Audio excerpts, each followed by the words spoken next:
Onyx? Like now I'm thinking about Onyx, and it's like I don't know if or what he's curious about anything. Also, side note, I said like a meme about GI Robot being kind of a brethren with Onyx, and that goes for Aegis too. Oh, I haven't seen that yet. I need to see that. You haven't played Persona 3? No. I don't like the games. You don't like the games? Fight me. I swear to God, I do not like games.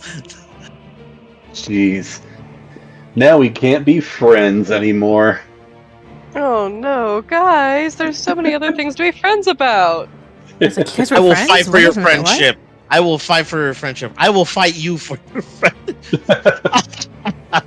Fight me about the Persona games? Yeah, literally, like, I guess it was before you hopped on, because or either that or you didn't mention anything.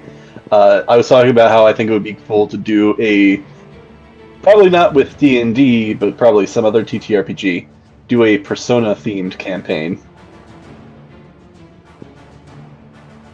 Yeah, I heard you talking about that. No, I think it was Matt. I don't think heard me. I guess I hadn't hopped on at the time. But I guess you like the Persona games, huh? No. I mean, do you guys see that as a bad thing? Because that's every time, like when I was in high school, that's what me and my friends always did when we found out we had someone in the game we didn't like. That was instantly their birthday or Christmas present when we were mad at them. Like, here we go, buddy. Brand new for you. Go ahead and try. And because it was rarely known what you did and didn't like as a game, and just thought, oh, that's nice. That's sweet. Look at them. They're getting along. Yeah, that was our covert middle finger. That's fair. Joke's on you. Crystal's into that shit. Well, let me ask you this. Have you played any of the games, or how much have you played of any of those games? I have watched Crystal play those games. I have, and I don't mean like in passing. Crystal knows, and it's a thing like I'll sit there and watch her play, and I'll sit there and watch her play because sometimes the game.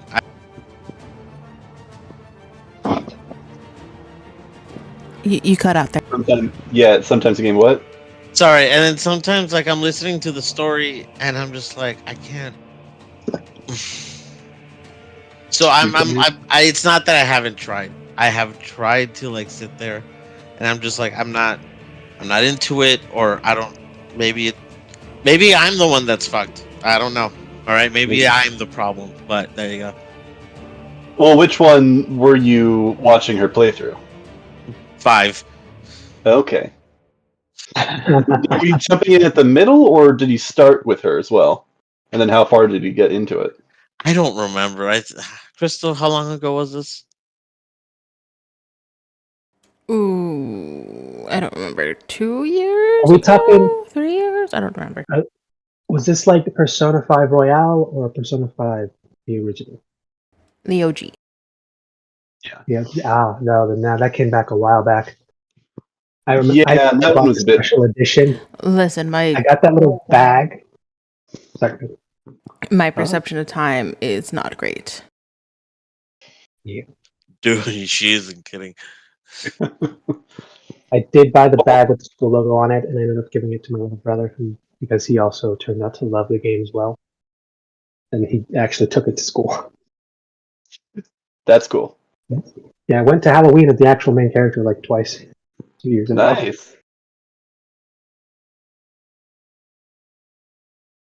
Well, I can also like see if you're like passively. He's like, not a big RPG fan to begin with. That's also fair. That's fair. I can't get into Final Fantasy. I've tried playing 7 several times because they changed the way that it was played, and I was like, I can get into this, right? And that one has a good story, but then I'm like, but like they have nothing. But I want more. Give me more. I want more of this story. Who the fuck are these people? Why is this? No. Yeah, no, that's the one thing about Final Fantasy. Yeah, I like started remake and like picked it up like and dropped it a couple times. Eventually, I did like okay, like I'm going to finish this, and I sat through and it's like okay, yeah, I enjoy it. It's not my favorite though. Yeah, and JRPGs can also be I can get that. Before seven, Crystal was, and this is when we were dating, and I swear it felt like she was gonna break up with me because I was like, I like this one, and which one was it, Crystal? I think it was like 11 or something, like way off It there. was gun based. 11 or 12? Oh, no, like, no, no. What were you guys You doing? said you liked Final Fantasy 8, and I was going to break up with you. I said that's cool. That makes sense for you because you like guns. That's the one with the gun sword, right? Yep. Yeah. Yeah. Among, many other things, but fair enough. I think they're cool. I think they're neat, but I guess this is your version of Lord of the Rings with Crystal. Yeah. Yeah.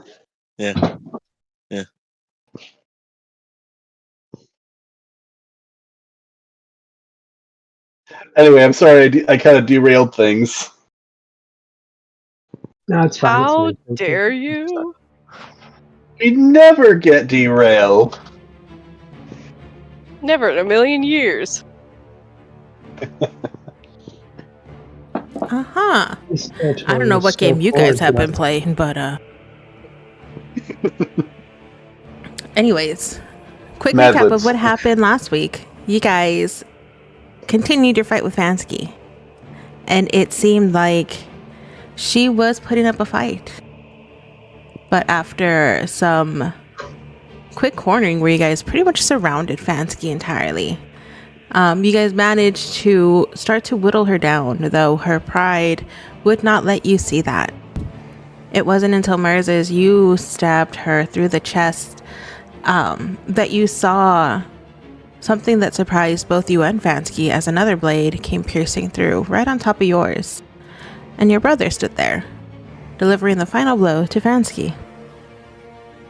And as she laid dying, you were left to comfort the very shocked young boy who had just taken his first life, which also happened to be his mother's. During this quick moment of grief, you guys heard a familiar giggle coming through. As the child you guys set free earlier on returned. And proudly proclaimed that gluttony was waiting for you. And left through a mysterious door. We all tried to jump her. As you guys tried to follow after her, the door she left through disappeared, leaving you guys with limited options. After some deliberation, it was decided that your bard companion would take Merzus, your little brother, back to Sentinel Post, while the rest of you guys went in through this mysterious tunnel that you guys have heard so much about. And as you guys stepped through, you guys were met with complete darkness and the sound of wails and screams. And Merz's, you were greeted by screams of some familiar figures of your past. You heard the sound of your father begging for mercy, the sound of Natasha's brother crying out in agony, and lastly the sound of Remington begging for the pain to stop. Before the scenery around you started to change into what was a familiar scenery of gluttony, those swamplands, the foliage, and a numerous amount of tents that were erected, looking as if this large group of people had just settled into this area. And Etienne, you recall this as being the place where you and your keep first made land in gluttony after escaping Superbia. And so that's where we will begin. Yes. And to check, are we all together seeing this? Woo! Correct. I think we had a marching order, right? Yes. It was Merzis, Etienne, Eurus, and then Sidian.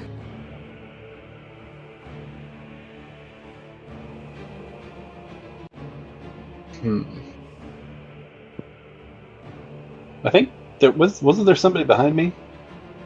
Or no, was I at the back? I thought it was number 3. Yeah, I think Eurus was at the very back, but I can't remember. Well, then it'll be Sidian, then Eurus. It's fine. It's okay. I'll protect you. I'm sure they'll all blow us up anyway. Pats him on the head. No, that's also just partially, I think. Particularly with what's the kind of he does know about kind of what's going on with his store, and then also kind of like those visions I saw back with Arthur.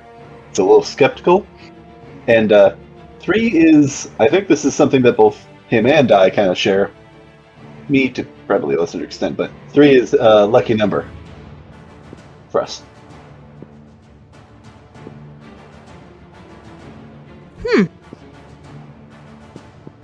I would not take Sidian to be the superstitious type, but that's interesting to know. What are you talking about? Ew. I do magic all the time. He's not superstitious. He's just a little stitious. Listen, Just a little. The words right out of my mouth. You got the rule of 3. You got just a lot of cool stuff with 3. 3 is a very auspicious number. Sure. It's the day of my birth. And Okay, so maybe not all good things are tied to. I'm just kidding. That's why I was laughing I'm so just hard. kidding. That's why I was laughing so hard. Oh, that's great.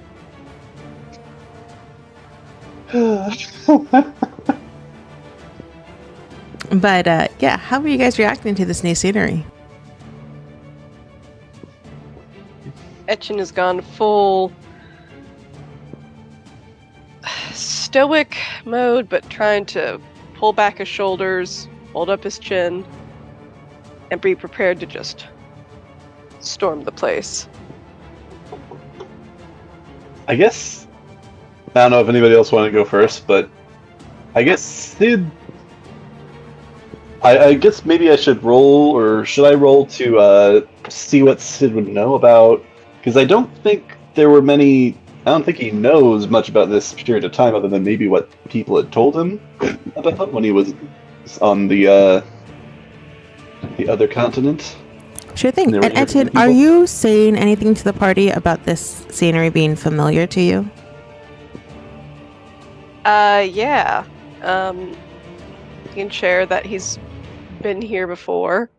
He can share what he knows of the layout, unless it's changed. And I mean, I can only assume that the Viscount is still here, potentially. Why are we here now, do you think?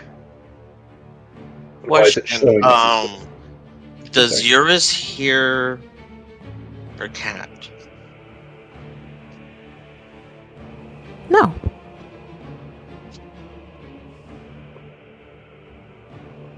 We're gonna find your cat and we have to face Pride just on their lap, just purring. I fucking wish you would, piece of shit.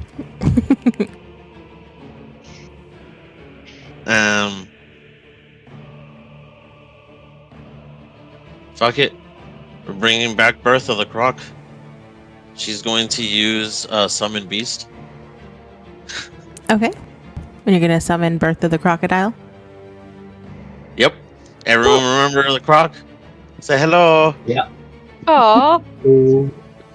Hello. Yeah. Hello? So, Sidian, what was your roll on what you recalled? You had not asked me to roll. I thought you said you wanted to roll. Roll me a history check. Asking if I should roll. That's a 9 plus 12, so that's a 21.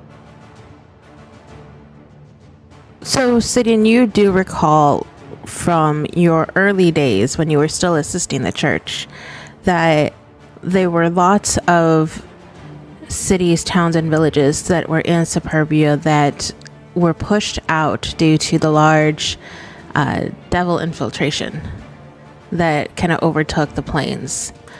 Part of your church's support was to help these people locate in different countries.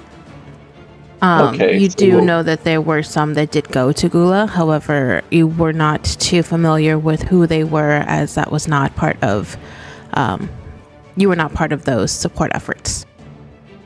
Yeah, I remember part of the reason why he left when he did is because he had helped one of those support groups going to Acedia, particularly some of them that were trying to get off the continent. So I guess would he like recognize anyone here, or like any like of the tents here of belonging to any of the institutions? No, there's not any real noticeable marks on the tents, and one thing that you do see is that there's no one in these tents. Are we supposed to be on the estate map? I'm sorry to interject. Yeah. I did not make a map for this session because these next couple of scenes, not to spoil anything, are going to be a little bit on the quicker side. Okay, alright. I was just making sure. That's what you think. I'm kidding. We'll see. That's what's gonna happen, whether you guys like it or not. Fair enough. Okay, so I think this place, guys, this place is on a timer. We have to find whatever it is that we need to find here. A treasure, a book, a person, and then this place is going to vanish and we're going to have to go on to the next one. So you said that I don't see anybody in these tents. Are there, like, there's the person that Etienne just spoke with. Is there anybody else here? Go ahead, everyone can roll me a quick perception check. Ah, yes, perception. Breaking out the crystal dice, and that's not a good roll. Was almost you a would 16. Never turn against me. Was almost a 16, then it rolled back onto an 8. Woo! 7. Ew. Okay. Holy shit. 29, actually 20. Woo! I got 18. Perfect. Sitting your roll in total was an 8, or? I have a +0, so yeah. Perfect. 8. Okay. Etienne and Sidian, you guys are kind of distracted by this whole setup and trying to put things together as to what it is that this is currently meaning. Eurus and Merzes, however, you guys both hear in the distance the sound of cheering. It almost sounds excited, as this almost mob-like of voices yelling out very faintly in the distance. And Merzes, you hear the very faint growl of dogs. I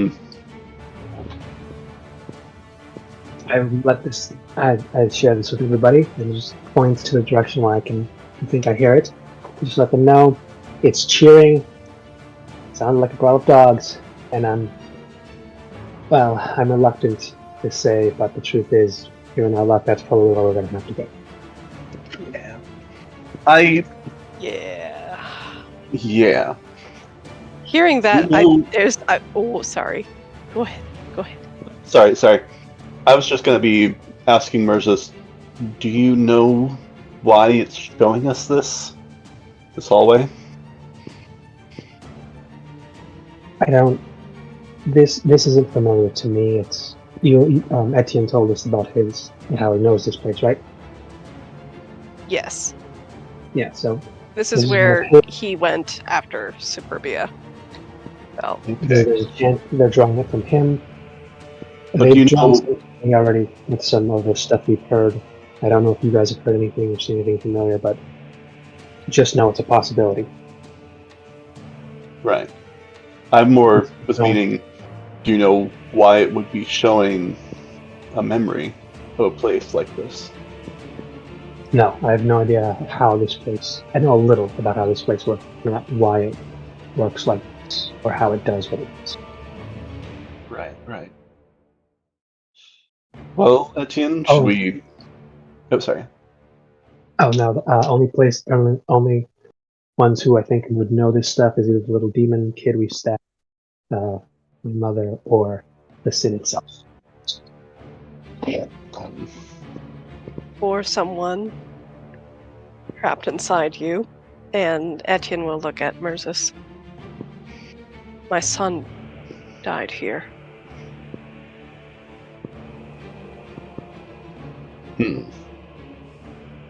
Okay, time out. That. Okay. Your son died? Correction. He was killed here. And I'm going to finally do something I've been meaning to do this whole time. I'm going to cast Find Steed. Okay. I don't know if I will. this Eurus is just kind of bracing herself. Honestly, she's just trying to all of you a little distracting right now with it. I don't know if he said that in game, but good lord. Sorry, I'm really bad about going in between my voice and character voice. You're good. I can't do a guy's voice. I can't do a woman's voice. I'll give you her lines, and then you give me it. Okay. So I'm trying to find the horse picture I have saved. It's always, if you have the spell, it's always good to have a few on hand in case you want to summon something wacky.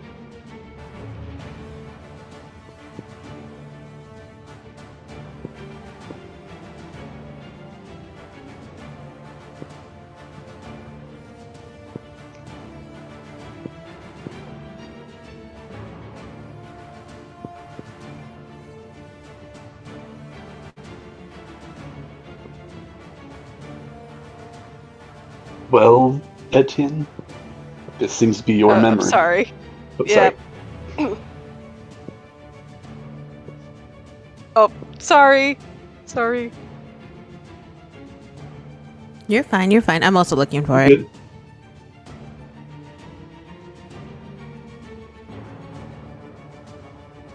I remember having to use that spell. Oh, okay. I see. Good.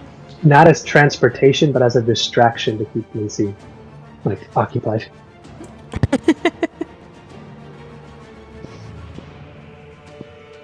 It's sending. It's sent. There we go. Yes. Nice. Perfect. So he summons this ghostly pale horse, and he immediately jumps on it, draws his sword, looking very, very much like painting of a knight from an old manuscript. There's something in his face as if he's stepping back into an old role, but with a deeper purpose as he sits up on this horse. All right. Go ahead, Okay, Crystal. so stealth is just completely out the window. Okay. Perfect. So Etienne, this horse does appear in front of you. And as you climb on top of it, do you push forward towards the sound of this cheering crowd? He will approach it very calmly and slowly. Okay. And the rest of you guys, I'm assuming you guys are following? Yes. Yeah. That is beautiful. Head on a bit of a swivel, but yeah, no, I'm following. It's like, Perfect. okay, where's the jump scare? Y'all don't have to follow in his direct approach. You guys can sneak around if you want. Not sure there's a way to do that. So it doesn't take you long to get to the source of this loud commotion. It actually takes you a lot faster than what you would assume based off of how far away the voices originally sounded. But soon you guys are walking up to what looks like a large group of people surrounding this makeshift pit area. And they all seem to be loudly cheering and jeering at whatever is going on inside. You hear lots of,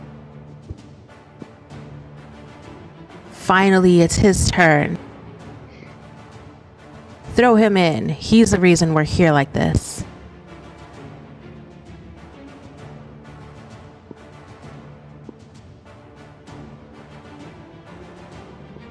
What do you guys do? Stealthing forward, trying to, like, are we coming up on a Coliseum building or just a fighting pit? It looks like someone has actually dug out what looks to be like a fighting type pit.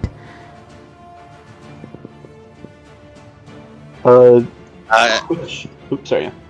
Eurus would put a shoulder or try and go to where, or because he's on a horse, never mind, would just kind of yell over to Etienne, just focus on the task. Don't listen to the voices because this doesn't sound good.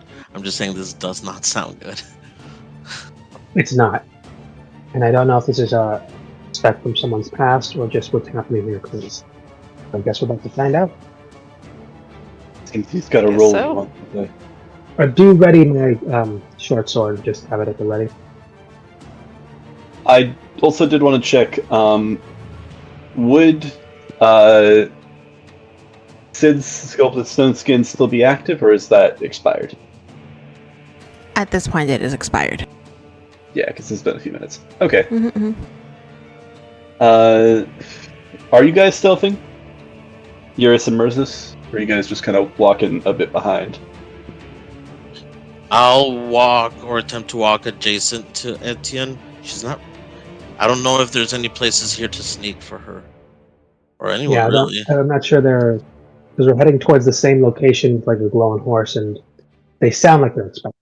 Or this might be talking about something else. If you act deranged enough, you might be able to blend in with the crowd. And either way, I'm putting up my like normal hood and cloak and everything, but the blade is out, and I'm just walking forward. And she'll kind of raise up her shield and have her spear at the ready. Very gladiatorial like. Yeah, no, if we're going into the pit, may as well be ready. I don't think we could look cooler, guys. This is great. I can picture it in my So head. you guys are you guys walking into the pit? I mean, is there anyone else around it? I think we're approaching the pit, but not into it. I think we're just gonna Not yet. I just wanted to make sure you guys just weren't head first diving into this pit. No. I think we're just gonna Not approach yet. and try and see what's going on. If you're asking if we're charging in, absolutely not. Yeah, not this time. Maybe if I was alone. Maybe So next as time. you guys are approaching the edge of this pit, you guys do have to kind of are you guys trying to push your way through this crowd?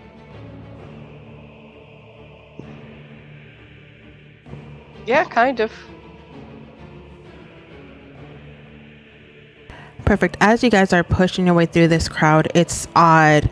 These people feel as if they are a mixture of both solid and gas. It's almost as if you tried to push strong enough, your hands can just go through these people. However, it's sturdy enough still to where you can actually hold them and guide them aside. It has an intrusive thought. Sorry. We don't have time for those. And Keep it holy now. And as you guys approach the edge of this fighting pit, you guys are now able to see what is inside. And inside is the body of a very large man who looks as if his clothes have been torn to shreds. He looks battered and bruised with blood trickling out of his nose as he lays there on his hands and knees on the ground of the pit. And Etienne, you will recall this being your Viscount who you left behind. Ooh. Etienne's gonna stare right down into that pit from his seat on this horse, just letting the power and balance just seep in. He will call out to the Viscount.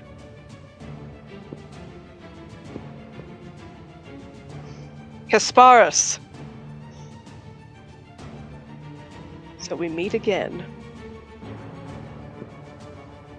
And you see the head of this Viscount look up towards this familiar voice and narrow slightly at you, Etienne, before furiously trying to scramble to the edge of the pit. It was you, you vile monster. You're the reason they turned against me. All of this for what? To avenge your dead son? My boy is perfect reason for vengeance. The fact that you would let a child, mere child, be torn to shreds by those dogs. I was doing what was needed to save these people. Save them? You've done nothing but spiral further and further downward ever since we came here. You're fell. wrong. You fell to the spell of this place. It's a disease that has seeped into you. And I was a fool to stay by your side, to think that duty, that honor, chivalry were worth more than going with my own family. You are what I gave up. Now, instead.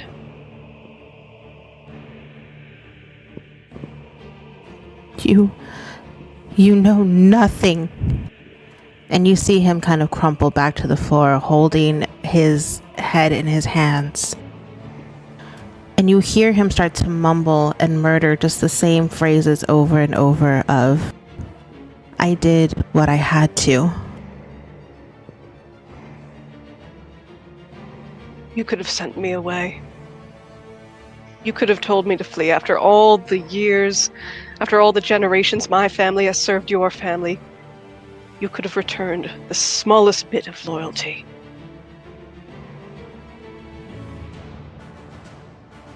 And Etienne, it's at that point that you hear what Mers heard initially. The sound of dogs growling, though you don't see them.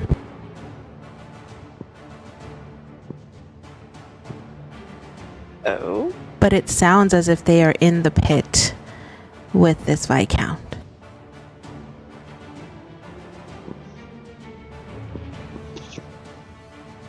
And you see his body start to shake with fear as he is almost in a fetal position now, rocking back and forth, repeating the phrase over and over of, I did what I had to. I did what I had to. And then the scream echoes around you guys as the flesh is torn off of this body before you.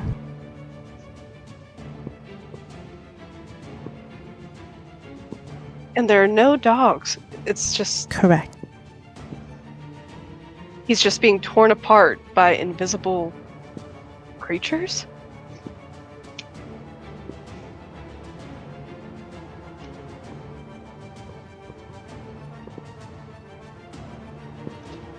Are you guys doing anything during this time?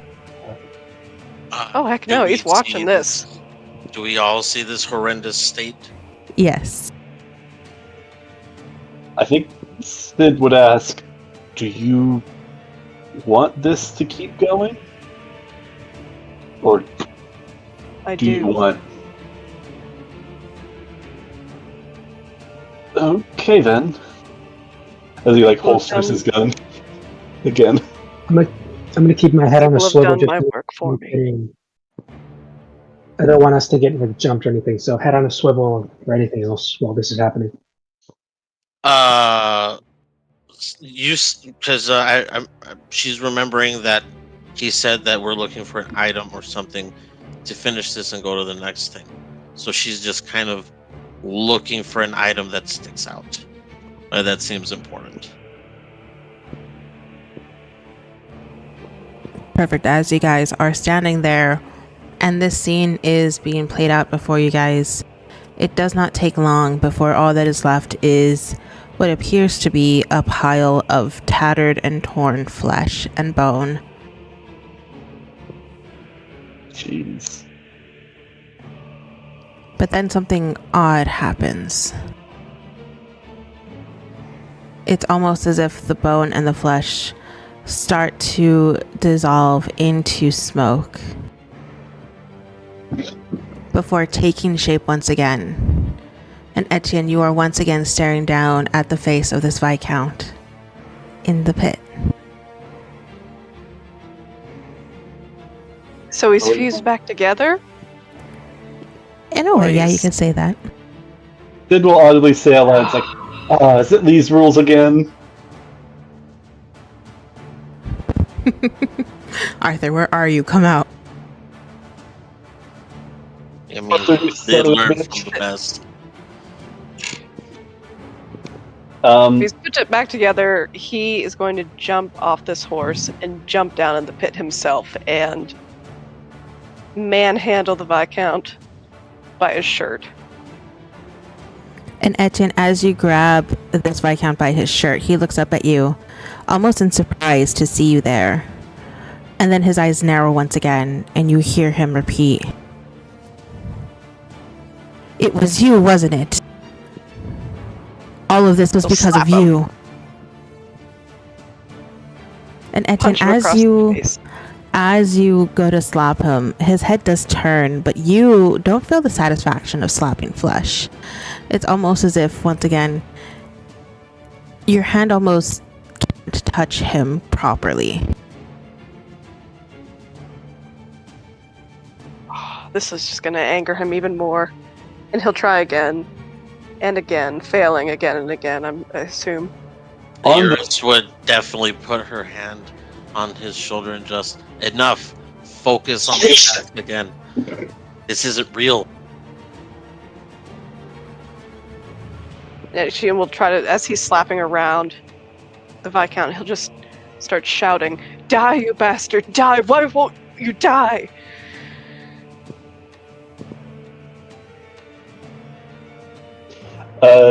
Sid, I would like to try a detect magic, just kind of see, and partially to confirm a suspicion. Who's doing this and why? Oh.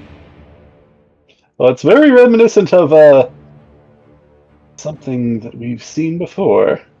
Yeah.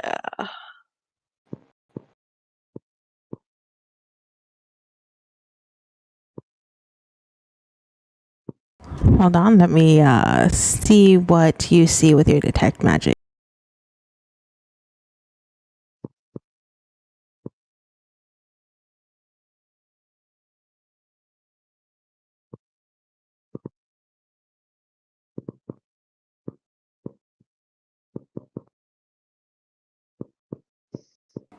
And as you cast your detect magic, this entire area that you're in does feel magical.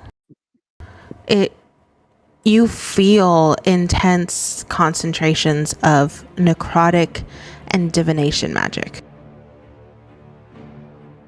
Necrotic and divination. Interesting. Is there illusion as well, or is it just simply necrotic and divination? Just necrotic and divination. Interesting. Do I see any particular concentrations of it, or concentrated areas that might be like attached to someone or something?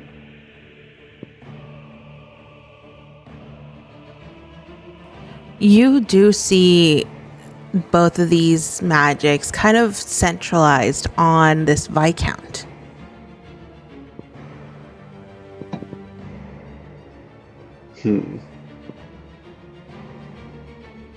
Whatever this is, Etienne, it looks like it's centralized around him. But, well, I don't think killing him seems to be the way to end this. Do you want to end this? Whatever it's being done to him, whatever this is. Well, do you want to finish him for good, or do you want to leave him here and you can try and move on? Apparently I can't finish him here. Let's find the source of this illusion. I'll finish him another day. Well, the source is him. Whatever this is, I don't think it wants you to walk away from him, necessarily.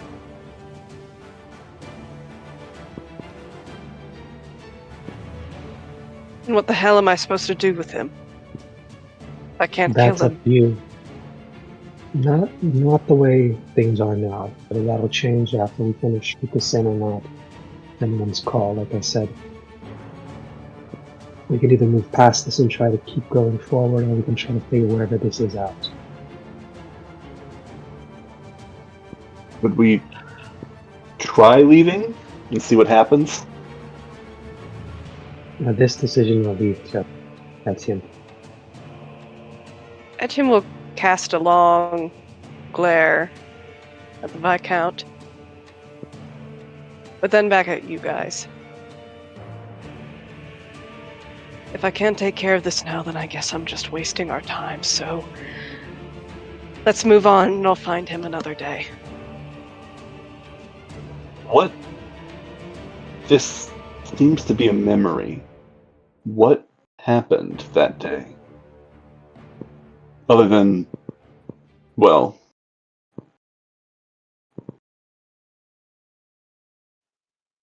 The day my son died? Yeah, Sid's like pausing, trying not to say it. It's like, oh, yeah, that. The day he was killed? What did you do on that day? What happened to him?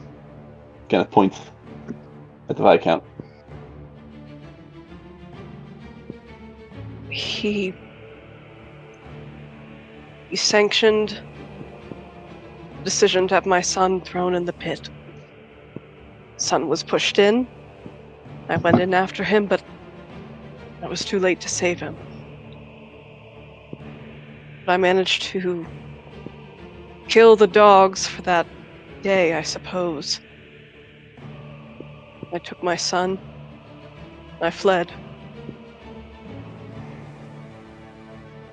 Is the Viscount still out there in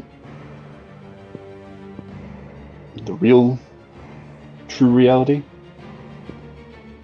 I honestly don't know. He was being protected. Or obeying gluttony. Perhaps he's fallen out of favor, perhaps he's been killed. Perhaps this is some, as you put it, a memory, but I don't know whether he's alive or dead in our reality. I really don't know. I know this isn't exactly the most pleasant experience, but could you try getting some information, asking him some things, trying to see what he knows?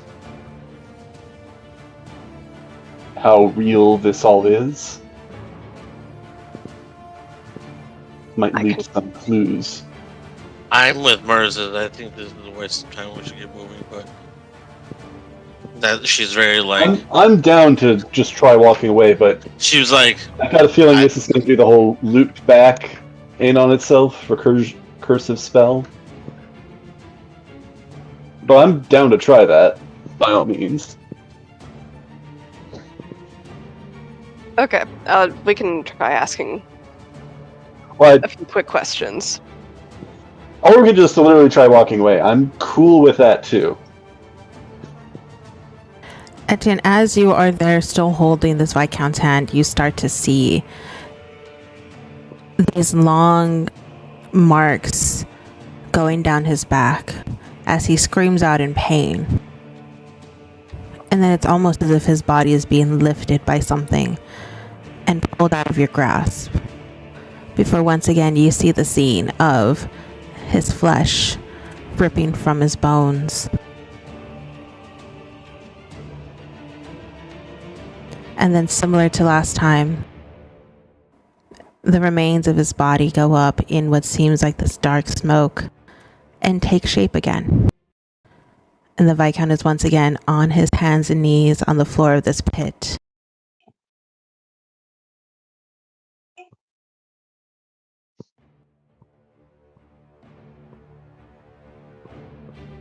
And looking down at the Viscount, he'll ask him,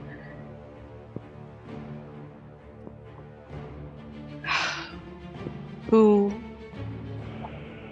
sanctioned this? And the Viscount's head will snap up in surprise that Etienne, you're standing on the pit before him. You. It was you, wasn't it? You're the one who did this to me. You can't hear me, can you?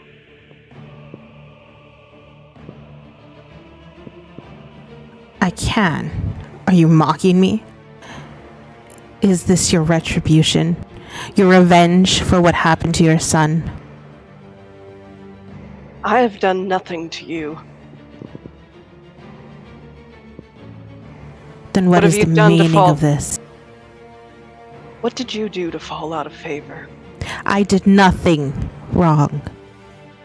I followed all orders as I was supposed to. From who?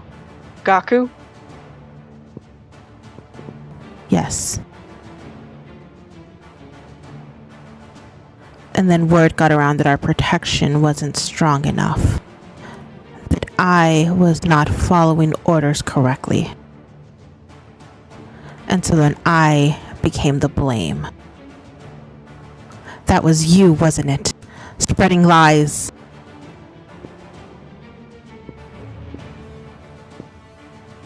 You spread the information yourself well enough.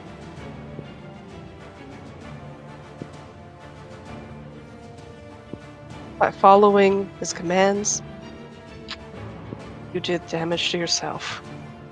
I only did what I had to. That's what you keep saying.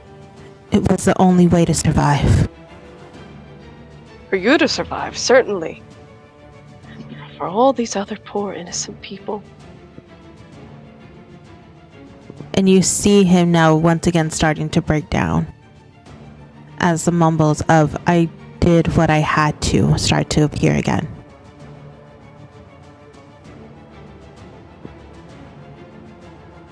Who is doing this to you? How can we stop it?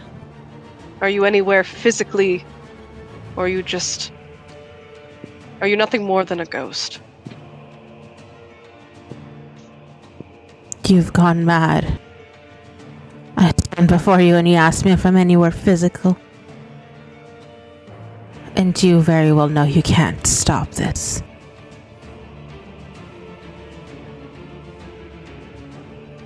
I can try, which is more than you ever did. Not unless you can defeat those dogs. And then at the word dogs, Etienne, you hear him start to scream again. As once again, his body starts to get flayed. How do we kill these dogs? Do you know? Well, I think he's, Ah! Yeah. Yeah. Ah! Write that down. It was just happening in front of him. I'm still looking around outside the pit, just But I have been rolling to see if I'm going to sneak away from you guys. Yeah, I'm tracks. still Fine, I guess we better go move on. Well, I mean, I think we gotta figure out how to kill the lead. dogs. Yeah. I'm surprised I've lasted this long. I've been rolling nothing but like over I'm 15 proud. to stay in with you guys. I want to say this is growth for Merces. A little bit, yeah, because like as soon as they like decided to wait for the second time, I rolled, and then when we went down to the pit to do it again, I rolled again. Nothing but okay, I'm staying. Going alone wouldn't be smart. Did I miss something? But believe me, he's got a note that said went on ahead to scout. Merzus is heavily considering, or I think it sounds like he's going to try sneaking away from the group again. Classic go-to Merzus move. Well, he That doesn't you have have no to, because I think proof. we're just about to go with them. I just imagine like Eurus like handcuffing herself to Merzus, and it's like after a while, like kind of like intensely watching what's going on. Like she kind of like looks to check over on Merzus, and it's just like an entirely random person holding an ice cream cone that she's handcuffed to. Well, let me see here. Let me roll a perception for her. Wow, that's let's see.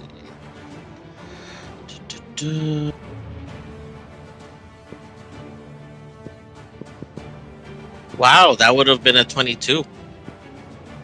That would have been a 22. So, Well, good luck with that. 28 stealth. Killing the. Okay.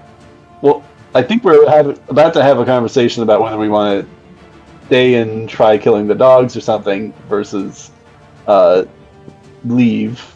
But.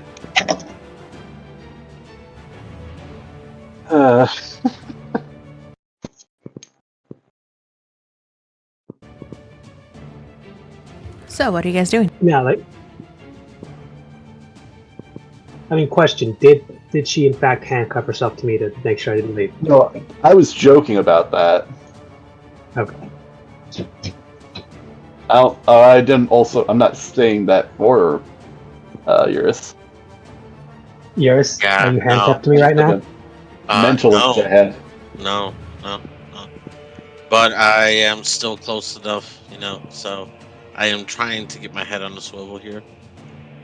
I'm doing the same. It's a good thing to have two people looking out because anybody. That I think being only said- you and me noticed when when my brother came and we stabbed our mom together. Yeah. That being said, because dogs and the growling and everything, does she see any signs, or better yet, I don't remember, would these dogs be classified as fiends or beasts or monstrosities? I don't fucking know. These are feast and hunger, right? We don't know. For all we know, these are just normal, invisible hellhounds. Oh, right. That's right. They're invisible.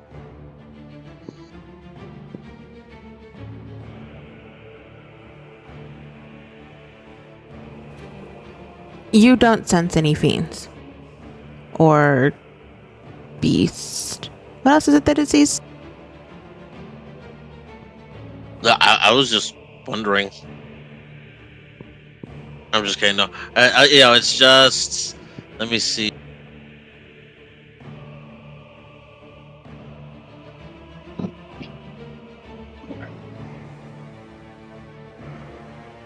Abjuration, celestials, dragons, elementals, fae, fiends, or undead.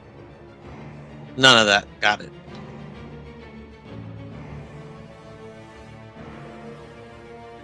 If I pop a quick divine sense, what do I get?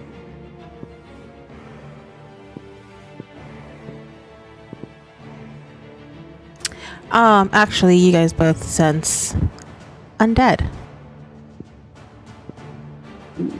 Both We from just the turned to the guy. crowd I think. and the Viscount. Yeah. I have a suspicion, but I don't know if it's like. I don't think it's like going to mention it right. Sorry. No, go ahead. Well, no, you go in the head.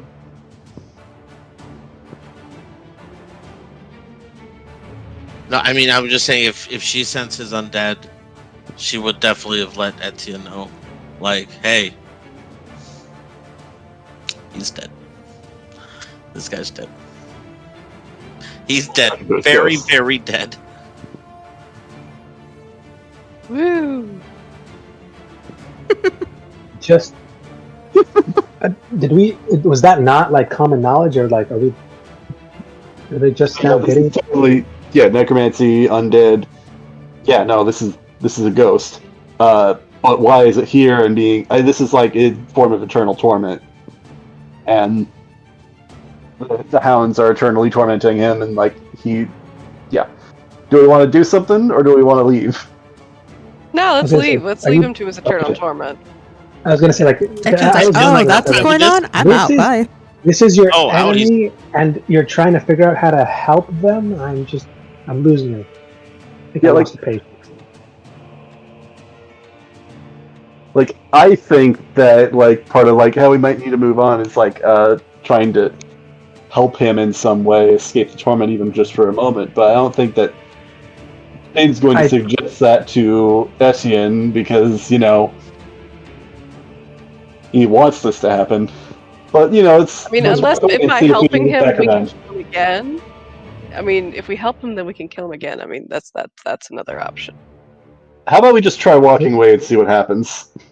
Yep, I always assumed this was just like an information kind of stop, like on the straightaway we're trying to keep towards the exit, but... Hey, is Mercy here too? Look around. No. I hope not. Okay. That would be a way different conversation, because I thought it was the other two that fell through the portal.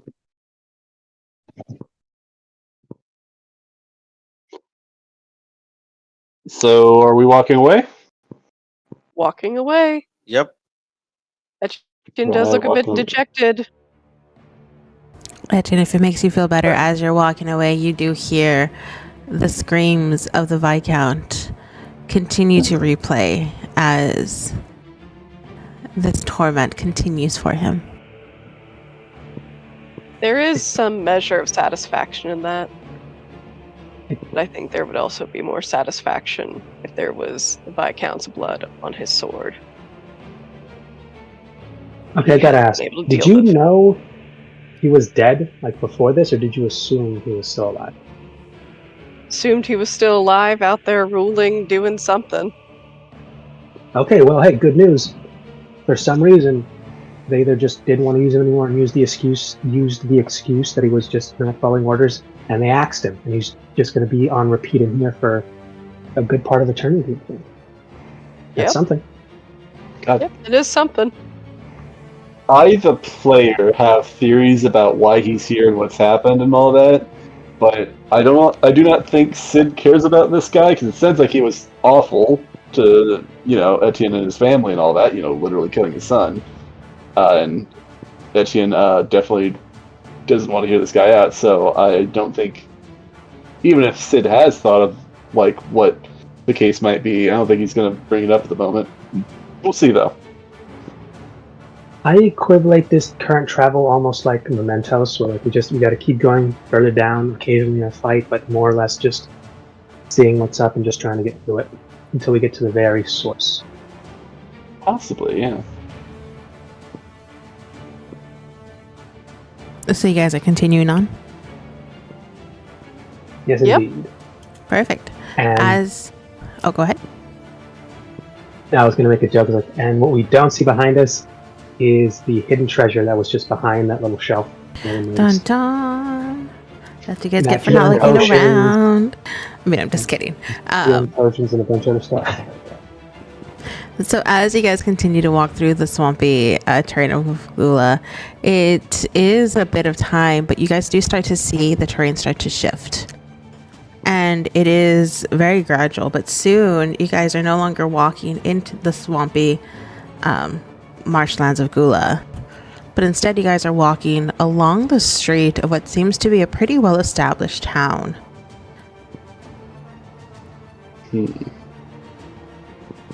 And Sidian, this town is familiar to you. Uh-oh. Shit.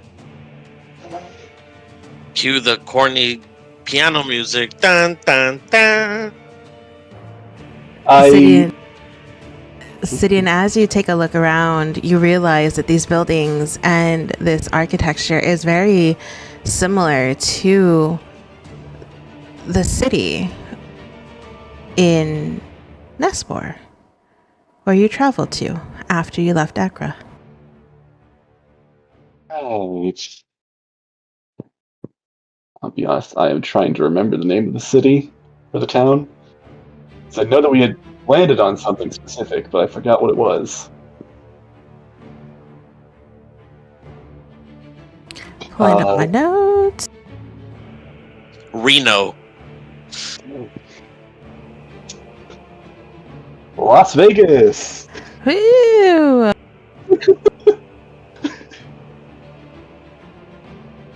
Got to see the great bard, Elvez. Now, are we talking like modern Las Vegas or like Elvis. all out New Vegas? Not Elvez, it's Elvis Presley. Oh, God. Oh, fuck you. What's But the my dad opposite of literally says Frank all the inspiration? time. Oh my god. What's the opposite of inspiration? Cringe. Oh my. Oh, yeah, there you go. Writer's block. Let me see, did I have it on here? Concussion. Got flashbanged by my own Word document.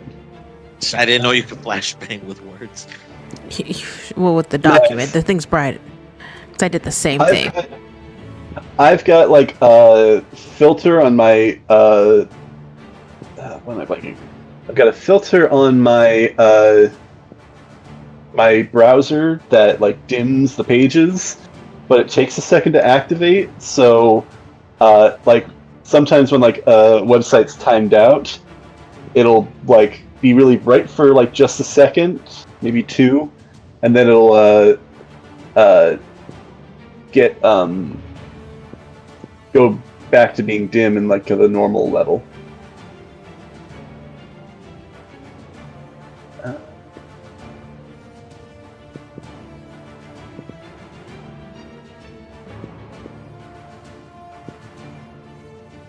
I don't remember. We will recall the name of that city later. Yeah, I am sorry about that. Oh my god, it's redacted. It sure is. I've never heard of a city redacted. It seems so fun. Ah, wait, no, that's... Ah, I found it. Thames Bay. Ooh. Perfect.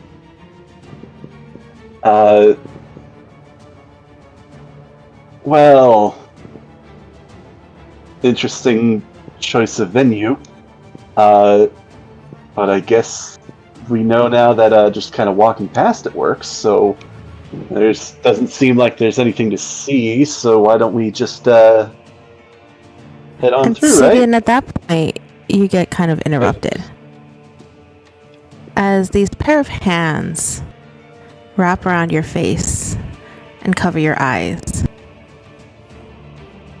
And there's a very playful, guess who?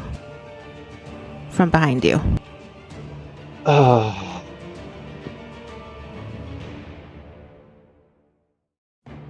Camilla. He says, definitely not matching her tone. You're no fun if you're not going to play along. And these hands drop as this figure of this woman steps in front of you with this radiant smile on her face.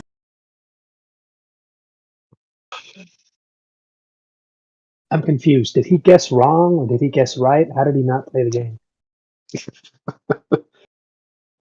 Do you want to show the art, or should I find and show the art? Actually, that's also a good question of what time period does this look to be in? How does she look at the time?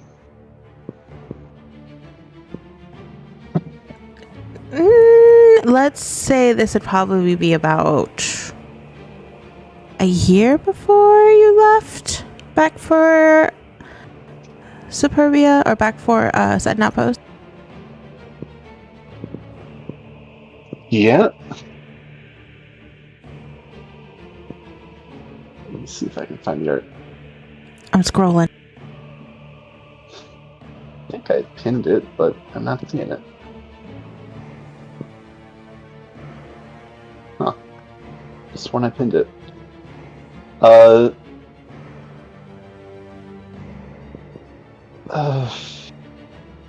you someone's sugar baby?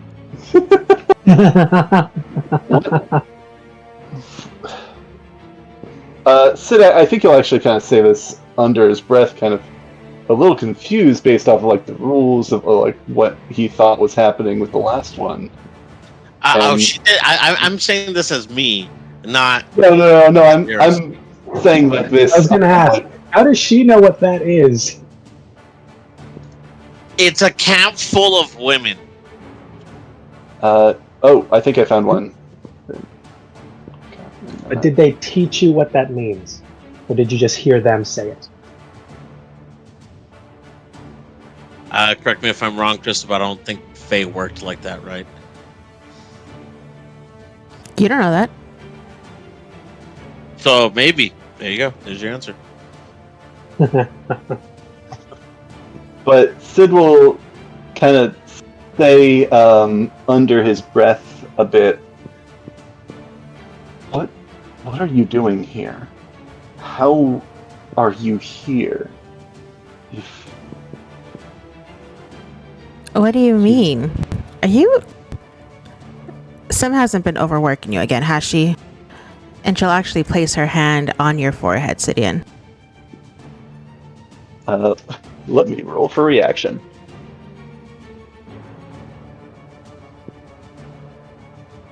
Oh, yeah, no, neither of those were good.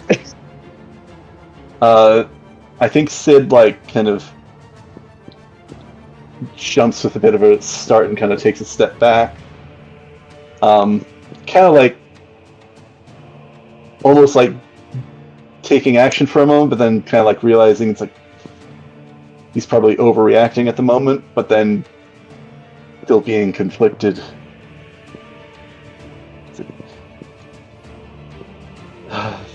Just kind of breathing a bit deeply at the moment. You guys all notice. Hey, are you okay? You're acting strange. Well, stranger than normal.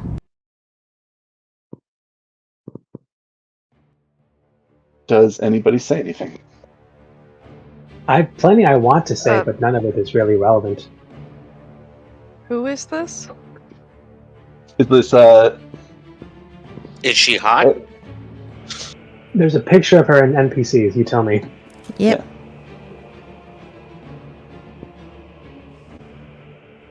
Yeah. What? I'm curious, like, is this like Iris would just roll her eyes like, son. Oh, brother.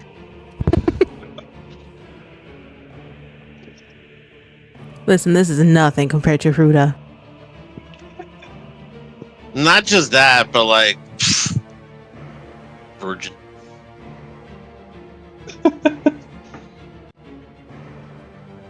I think he is going to actually kind of look to the others, kind of like partially to check what's going on, if this is all real, and it's like, if you're asking, do we see her too? DM, do we see her too? Yes, everyone can see her. Yes, we see her. What was the advice that we gave Etienne?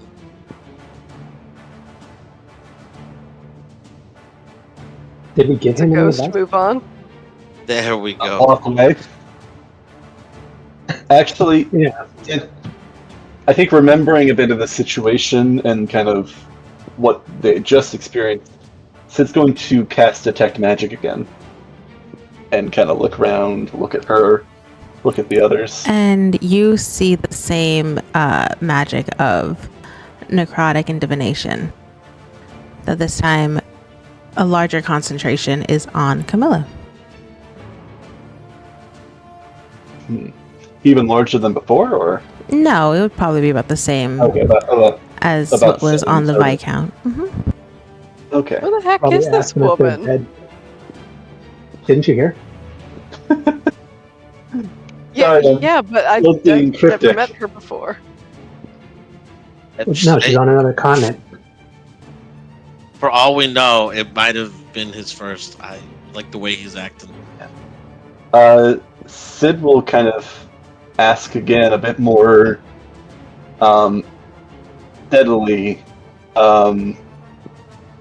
why are you here? I'm here because my school is just a block away, and I didn't know I would run into you. Are you not happy to see me? I'm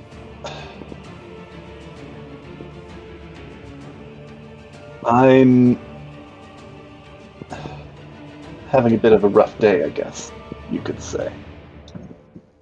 And I guess... Is it...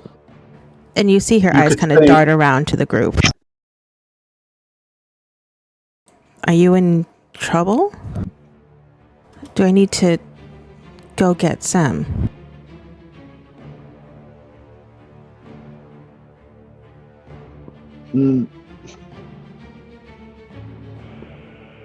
No, I think I'll go see her myself, actually. I haven't seen her in a while. Is it okay if I go? I know she doesn't like me all that much, but I mean, any excuse to spend time with you is a good excuse, right?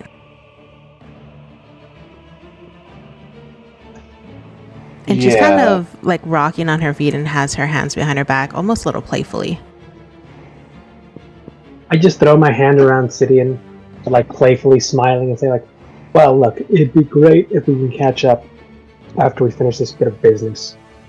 He's got so much to tell you about what he's been doing here. People he's met. Sister, I'm sure, would love to meet you, as well as a few others. But we are on a time crunch. What are you talking about? I just saw him yesterday. Yeah, Sid's it's like magic. kind of... Magic. Don't worry about it. Magic. Frowning and just kind of looking just kind of... Sidian, you're phone free. Uncomfortable. Displeased and uncomfortable about this whole situation, seems.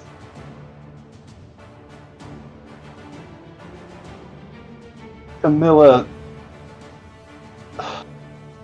This is a weird question. It's fine. If you don't want to spend time with me, it's okay. You didn't have to have your friends make up some excuse. No, it's... Hey, I'll have you know, I'm a great liar. If I wanted to lie to you, you would never know it. This is all just the unfortunate and boring choice. I'm sure. Camilla, this is a weird question to ask for just so many reasons at the moment. But did you love me? Ooh. Did I? That's... Sorry. And you see her face starts to turn red, almost matching the color of her hair. I don't know if... In front of everyone? Listen, I know it's... I said it's a weird time for a lot of reasons, but... Okay, yes, I do. Though... I didn't know you would be so embarrassed of me. I'd like to roll an insight check. Go ahead. I'm making contact with, damn it, I forgot his name. Matt. I'm sorry. I just rolled a 5 plus 0. Oh God. Yeah, man, come on. You're making very genuine. We're gonna help her with when he does this with food. He needs it.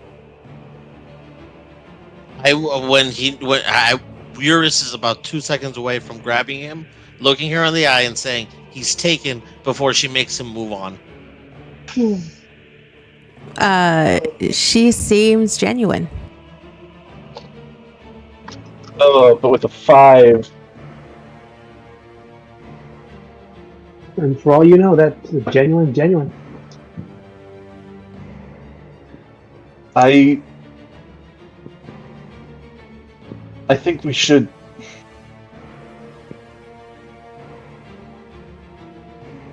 I think we should talk another time about this. I'm a bit busy with something at the moment, but maybe I'll. Wait, are you not going to say it back? Was this all just to embarrass me? Sid again kind of grimaces and looks away, not towards the party and not trying to look away. At least trying to look away so that neither the party nor Camilla could see his expression at the moment, but... I've currently got you by around the neck. That's going to be hard. Yeah. Then kind of, I guess, turn it away. She is going to step closer to you. And you see her pull her arm back and then go to slap you across the face. And though you feel a bit of pressure as her skin touches yours, it's nowhere near as strong as the slap should be.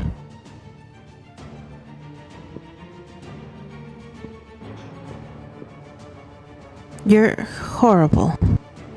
I don't know who your friends are, but maybe you should keep some better company if this is what they're turning you into. And she turns and starts to walk away from you, Sidian. He'll say, I probably as she's walking away, maybe loud enough for her to hear, maybe not, depending on, I guess, maybe how close she's paying attention, but he'll say, what happened to us? And it isn't long before the figure of Camilla disappears, blending into the crowd. I do think he looks up soon enough to see her as she disappears into the crowd. We should get going, he'll say to the others. This is why I walked past everything I saw familiar. It was not worth this. Is this what tends to happen when you use this tunnel? Yeah. And I just start walking forward. I think I get why you don't like using this so much. And Sidian, before you can step forward, you feel the familiar presence of this pair of hands covering your eyes. And once again, this playful voice from behind you. Guess who?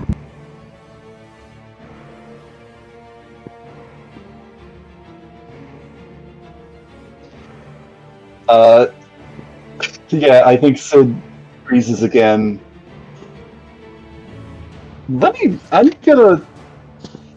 I'm gonna roll for something this time, just to kind of see what his headspace is in. Oh, and I rolled 2 dice and they both come out cocked. How does that end up happening? Trying to roll with them. I think the dice are trying to tell you something.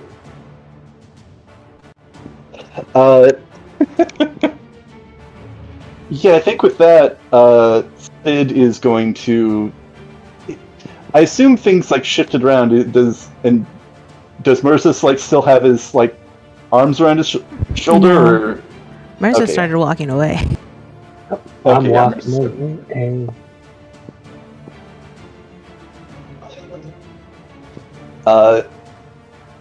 I think particularly with the roll that I got when rolling with emphasis, I think Sid is just gonna try and make a break for it, honestly, with what I rolled. He's gonna, if the others started walking away, he's going to try just sprinting away at the moment. Wait, no, it was just me. It was... Oh. Okay, I will see you some other time then. Yeah. And then poor ghost. Camilla fades.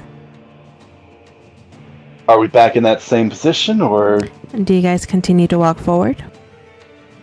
Yep. Yep. Yep. does anybody ask for any Next sort of dramatic scene. Does anybody ask for any sort of explanation, or? Not me. Eurus taking notes. Right, left. Yeah, I don't know if you saw, No, but Eurus is Eurus is taking notes. just like noted. Yeah, no, I saw the meme. God, I want to explain it so bad, but Sid does not want to talk about it. Your boyfriend He's just is gonna a slut. pat him on the shoulder, like, okay, buddy. We've all been in the throes of young love. Your boyfriend is a slut. This is gonna be fun. Okay, God. I just want to say, Heidi, and this is Heidi, not necessarily just Etienne. You have, I've noted, I think with definitely with Celia. I think it's happened a couple of other times in the Waterdeep campaign. I think it's happened a couple times in this campaign as well. You have a knack for saying something, or saying stuff that is like very opposite of the situation. Of like, I'm just thinking of like Celia, and we said, "Oh, you're upset because you miss your family so much." Oh, that was amazing. This is like that. Does Etienne actually say that? I mean, I'm not meaning to break this scene, but he's not saying that exactly, but he's just gonna pat his shoulder with that sort of intent. Just I'm not trying to break any scenes here, you guys, I promise. Because if that was, then he's like being going to explain, but no, alright. But, I mean, it's a sympathetic, fatherly sort of pat on the shoulder. I mean, you can take that as you want. Listen, I'm sure there's going to be plenty of opportunity to explain once everyone runs back and tells Fruta what just happened. Yeah, no. I think Sid is a little bit tunnel vision right now, and yeah, I think that's going to end up happening at some point, but, well, and then there's also... Yours is just like, alright, gonna go ahead and fold that news and put it in my back pocket. Yeah. Focus. So you have an ex, and apparently they're dead, and there's apparently some unresolved. Does Mercis say that? Because I want to. Oh no, this is all out of character. No one's gonna prompt you. Mercis has not stopped walking forward. Okay. You guys do Look, stop. so Eurus might have written down X and then under it necrophilia ? Oh gosh, no. I don't know. Well, We know that's not true. No. I was expecting her to say ghost girlfriend ? Oh, that one's closer. Actually, Phantophilia ? I'm actually going to roll for something to like see whether he's gonna go one way, the other way, or just kind of just keep walking away. Ooh. Oh. Okay, yeah, no, I'm gonna roll with that. As we're walking away, I think Sid's gonna begin kind of breathing, kind of hyperventilating again a bit, and he's actually going to kind of duck down an alleyway. And I'm just gonna choose to say this is a familiar alleyway. Looks like spaces between buildings and whatnot, I think. Yes. Mm-hmm. Yeah, I think this might call. Wait, Sidian. What? Boy, what are you doing? Alleyway. I think this might even be a familiar alleyway. Boy, what are you doing? It's thematically appropriate. Okay, and he's alleyway. Lean against the wall and kind of like slide down, just kind of like hold his head in his hands, and like kind of covering his face. Oh, yeah. He's just gonna stand there in the alleyway, just.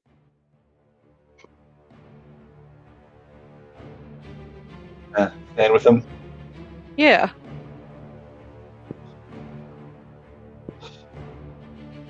You're obviously not all right. This is difficult for me to process right now, especially given recent events. I understand. I do. And honestly, my theory might be out the window. I don't know why whatever this is showing her to me. I guess like you, I didn't think she would be dead. Are they dead? She wasn't in danger. Maybe he kind of like takes another breath, like thinks about like something that could have happened. It's like, did she do that? Netchin's gonna reach out and just hold both of his shoulders and just look him in the eye. Wherever she is. Can't do anything right now. Boy, then that's another thing. I don't even know how to feel if she is alive or she is dead, or I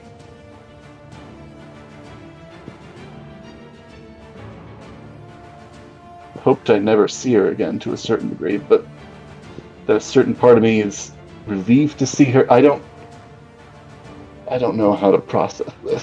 I'm not, you could probably tell, but I'm not great with my feelings. What young man is? He takes another deep sigh.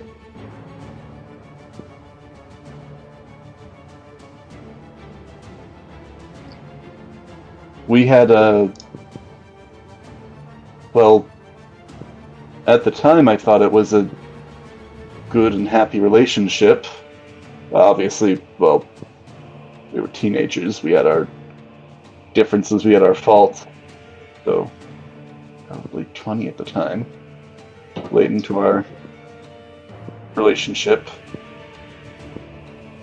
That's what we're seeing now, but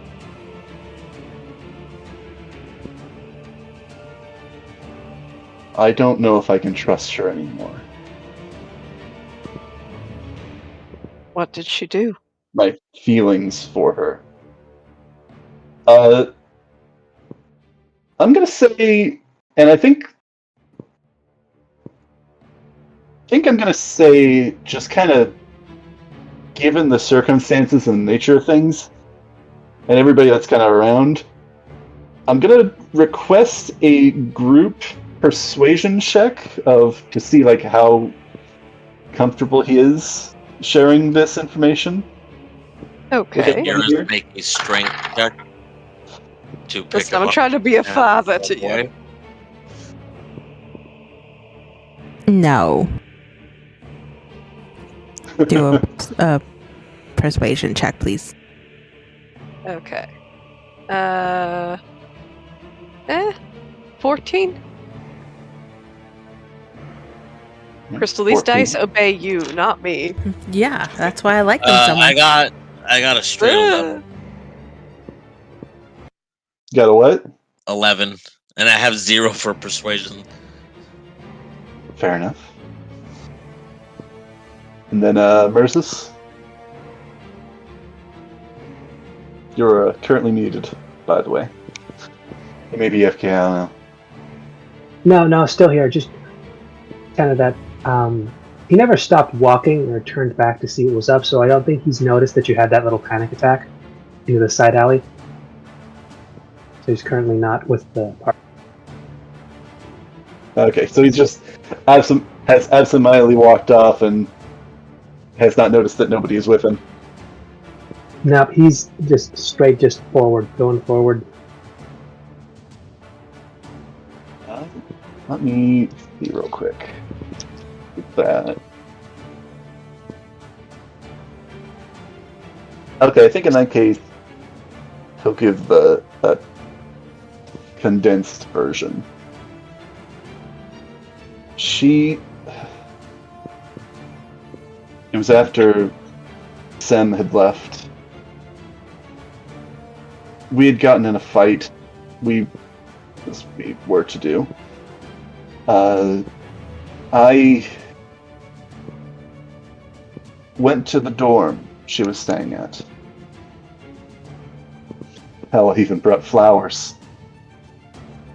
And I heard her talking with someone through her door. She had admitted that she was using enchantment magic on me to control my thoughts and feelings. I don't even know the extent of it. I can't really trust my memories about her.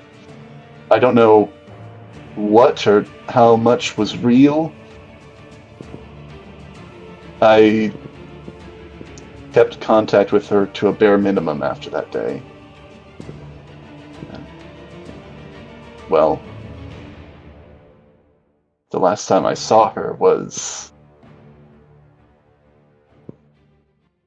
She was there when I went and rented the teleportation circle that they had at their college to come to Ekra.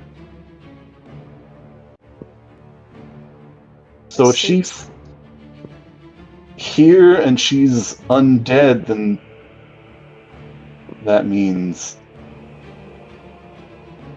well, I don't know what that means.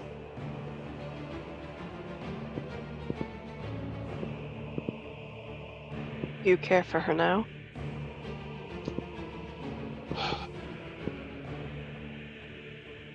Some part of me does. Though I know it was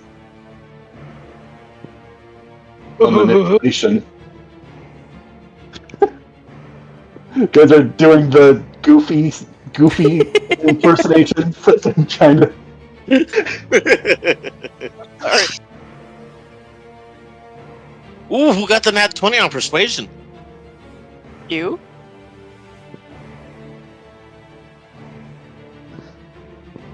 I'm sorry, go ahead. Some part of me does, but I don't really think I can trust those emotions. And I know I found something better. And before you just go start blabbing this to Kruta, I had a heart-to-heart with her about this yesterday. Last night, in fact. That's a good man. Then love what you do trust, and avoid what you don't.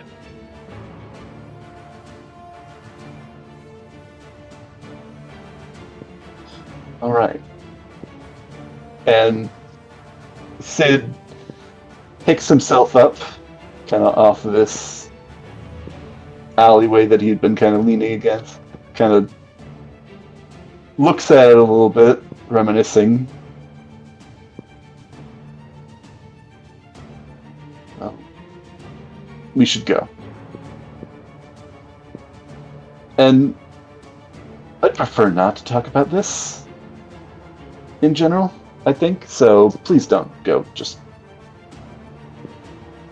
blabbing to everybody about this sort of thing. I completely understand. I don't know who I would talk to about this, really. Well, never mind. Oh, mercy! Don't tell my sister, don't tell Mother Vecina. Listen, he's a bro. He's not a snitch. Yeah, no, well, I mean, somebody I don't want you telling this to really is my sister, but it's like, oh, well, but then if I say that, that's going to inception that into your head. Yeah.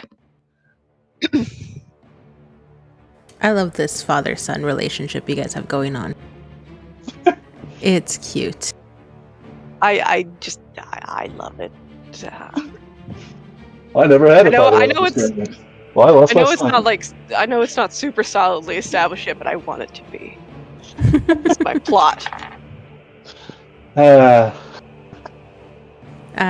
love it. But do you guys continue on your journey? Si, mon capitaine. Perfect. Yeah. Hey, by the way, where's Merzus? Oh yeah, where is that? He's gone. Assuming this is a straight path, you can see his silhouette way over there. Yeah, you guys do see Merzus up ahead. He has continued on his journey and left you guys behind. Or something? Is he headed to Sunset? Yeah, no, there is a note on the ground saying, "Ground to scout ahead, catch up." Yeah, that tracks.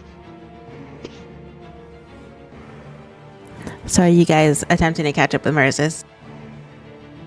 Yeah. Yep. Perfect. I'm assuming Merzus, you're not running away from them. No, this isn't an attempt to dodge out of the line of sight or anything. We're continuing forward.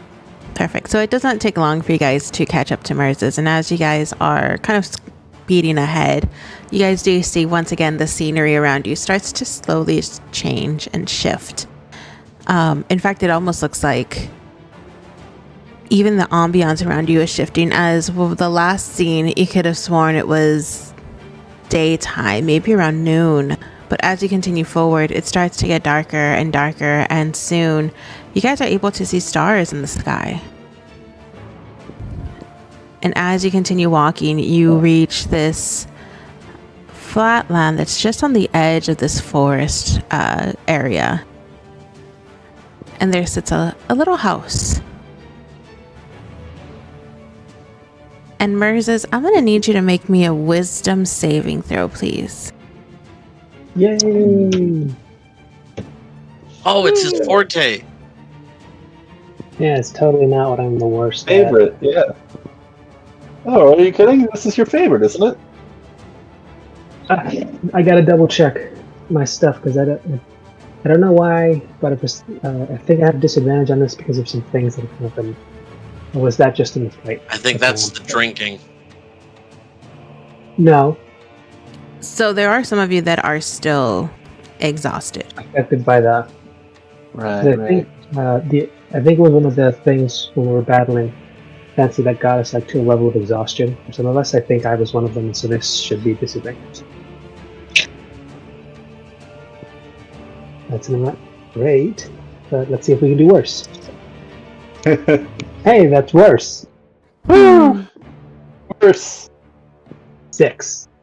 Perfect. Yeah, it's better or worse. Merzus. I mean, is this anything to being charmed? No. By chance? Unfortunate. Merzus, since you are in the lead here, as you approach this house, there is a splitting headache that is coming from your mind, as if something is trying to escape, and it is pounding. And soon, Merzus, you see something odd. You see your shadow beneath your feet start to bubble. and then split away from your body and move towards that house. Get back here, damn it. I don't have time for this Peter Pan shit. As the rest of you guys approach, Eurus, you are met with a very familiar sight. As this house is an exact replica of the home you grew up in. No, it's not. Your turn to be traumatized. No, it's not. Walks away. Do. No brain.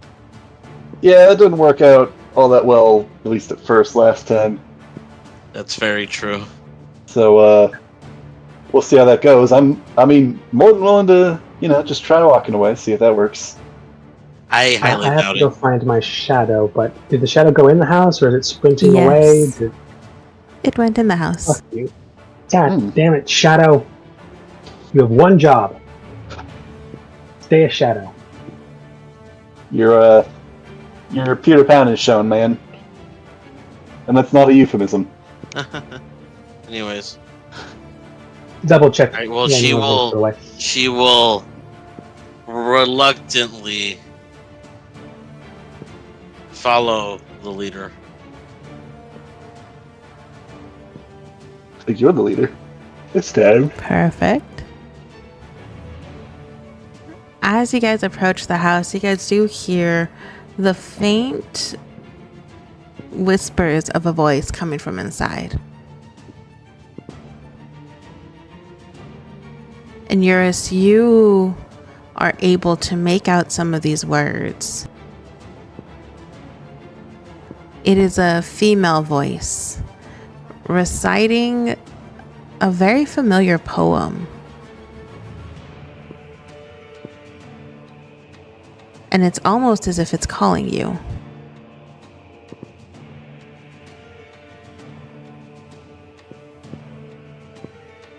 Well, she'll open the door to following the music. And Eurus, as you open the door, you see sitting at what was once your dining room table is a shadow that appears to resemble the shape of your mother. Ah. Though this one is different than the other beings that you've seen here. This one is all smoke and shadows. It does not look like there is a physical form in front of you.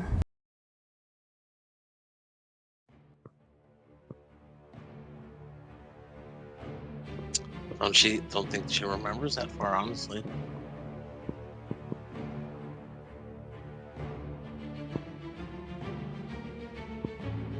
She'll continue walking forward until she's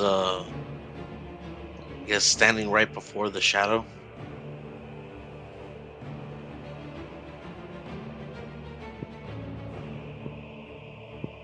And you see this figure of your mother stand and look at you, Eurus, before these dark figures of hands start to wrap themselves around your body. My daughter,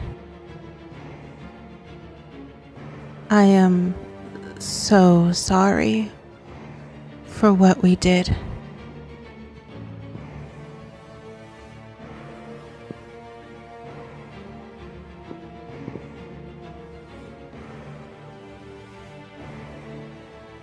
She has confusion on her face.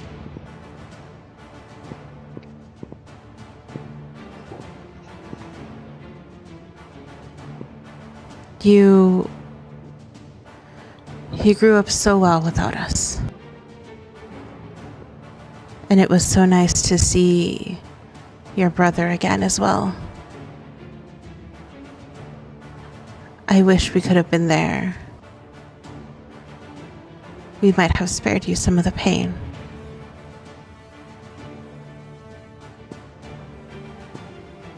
The brother part's definitely struck her. She just... brother. Yes. He was with your friend, and she'll motion towards Merz's.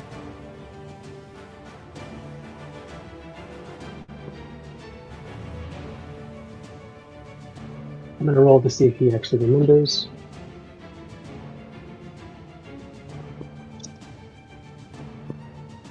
Are you kidding me? It got cocked on that? That's the roll that gets cocked in. Okay, yeah. 18, so guess you can put 2 and 2 together. They're long enough. Centurion. Yes. No, Centurion. Thanks.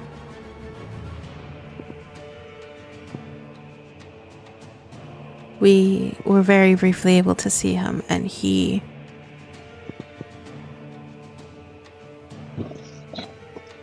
You both have been through so much.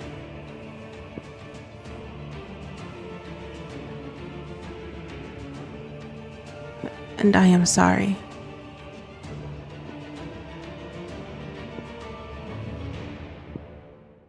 You see her extend her arm and like try and hold her.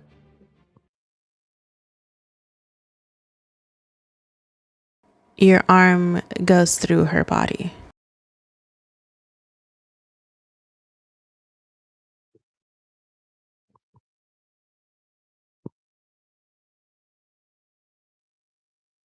She kind of just has a deadpan look and looks back at everyone else and just... I can't even get a face.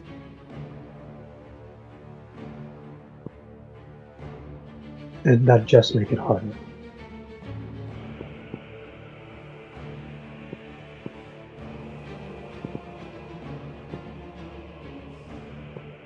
She does look confused though still about her brother. Didn't know she had a brother. And she kind of looks around to see the scene around her, if that makes sense.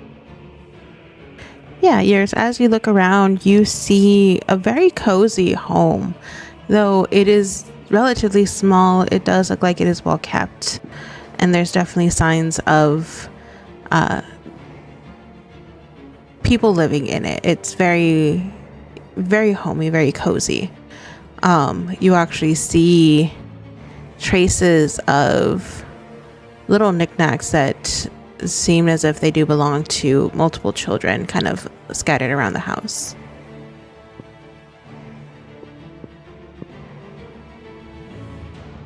But I don't actually see Centurion, right? No. Okay.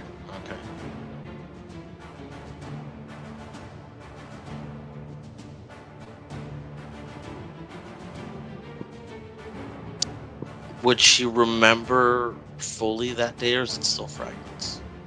Go ahead and roll me a history check.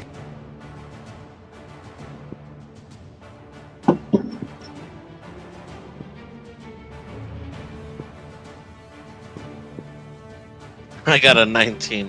18 plus 1. Ooh, nice.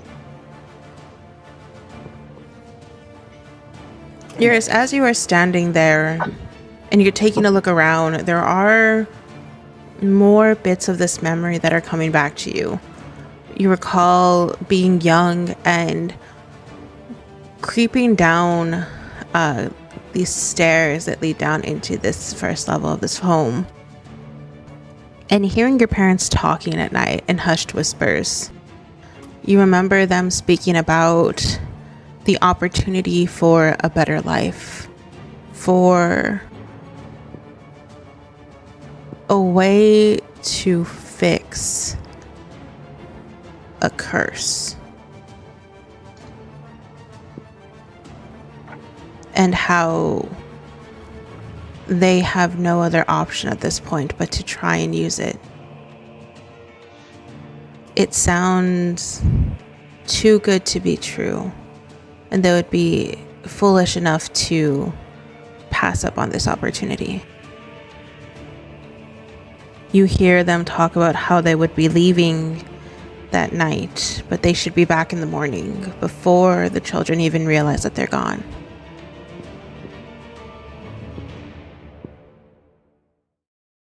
And then you hear a knock at the door.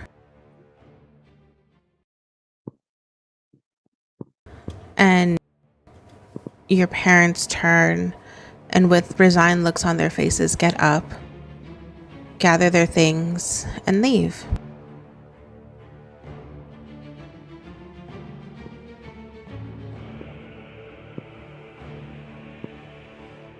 He looks confused.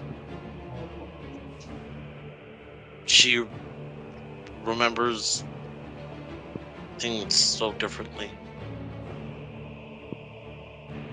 You remember starting to feel this ominous feeling as if something's not right. And as you try to go after your parents, you're running down and through your front door.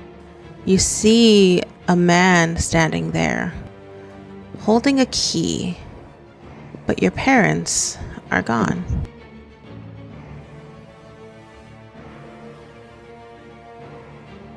And she remembers seeing the figure of, though it is much younger, Moses.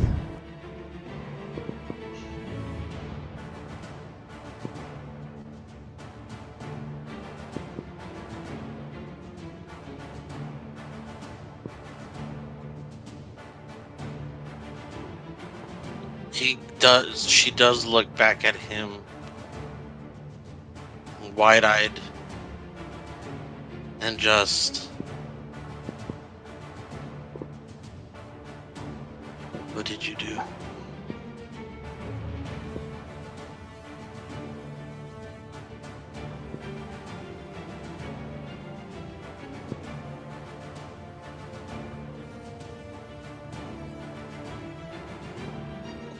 What did you do? Wait, did Matt say something? Because he cut out for me. Eurus asked, what did you do? Because she remembers seeing you there with the key and then her parents are gone. Yes. Now, do I remember this? Go ahead and roll me a history check. Yay, this should be interesting. And Moses, go ahead and roll me that at advantage.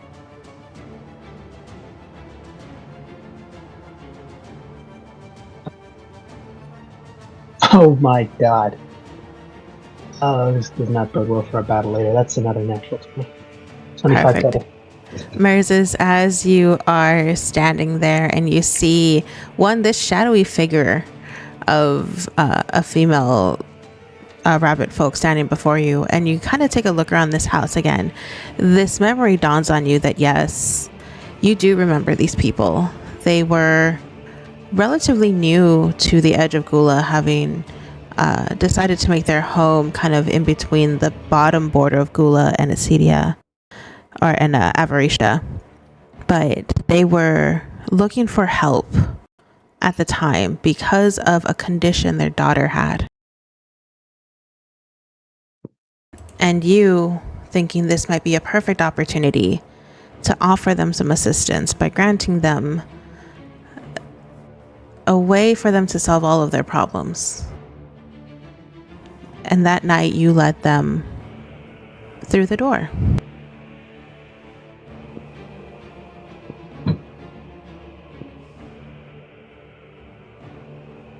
Oh yeah, now I remember. That was the sales pitch. And it worked more often than not.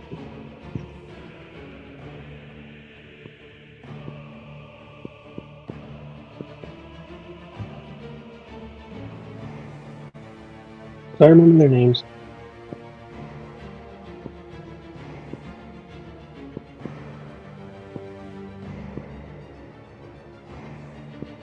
What was that, Moses? Oh, do I remember their names?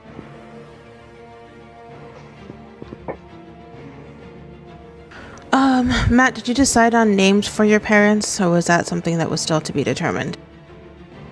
I don't think, because she was pretty young, correct me if I'm wrong, like barely older than toddler, right?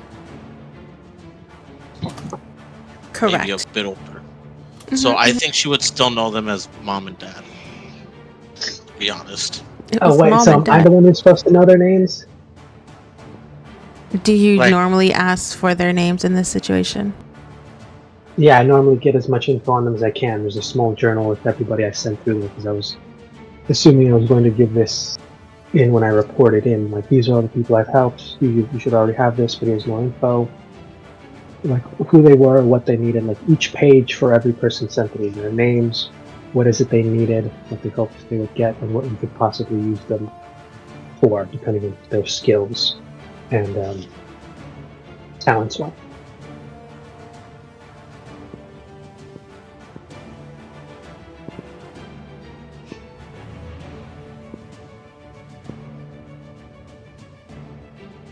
Let me see. But we can just blank over that and say I knew their names. Yeah. Wait for... Maybe, who knows, maybe Centurion knows. Yeah, I was like, if you give me some time, I'll come up with something. I was kind of on the spot here. Figure it out. No, yeah, we could say that, yes, you do know their names and you have them logged in your journal along with the date, time, and reason for why they are seeking assistance. Yeah, so you see him actually go a little... He goes through what is essentially a little black book, and about halfway through is when he stops on the page that has some information before he goes down and sees some invited things. The daughter had some kind of condition. First, something slowly getting stronger. Before he slowly closes the book. So that was you. But Centurion wasn't.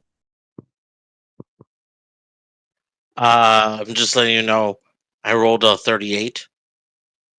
Crystal? Mm. Okay, you're fine. Okay. Because she does semi-yell at you. Again, what did you do?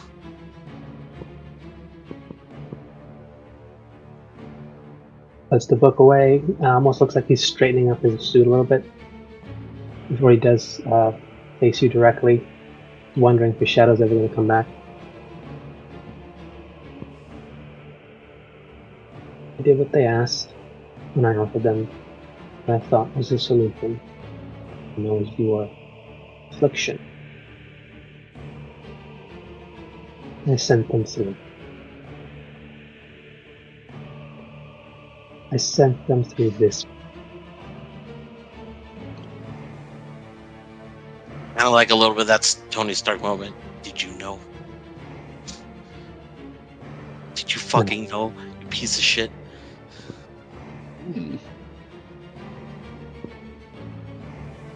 I didn't know. Not until I had to go through this place myself. But by then, well, and I take out the little book again. This one was almost.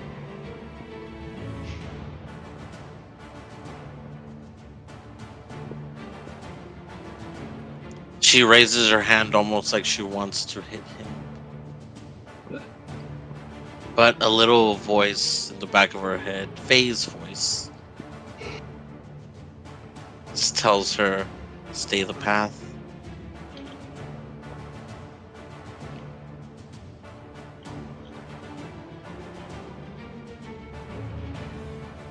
We have lots to talk after we get out. You see, like, her eyes a little bit teary. Yeah, I swung. I'm gonna have to go and check on your nieces. Walks out, hoping to find a shadow again. Motherfucker, shadow wave. She looks around longingly one more time before she turns around regretfully.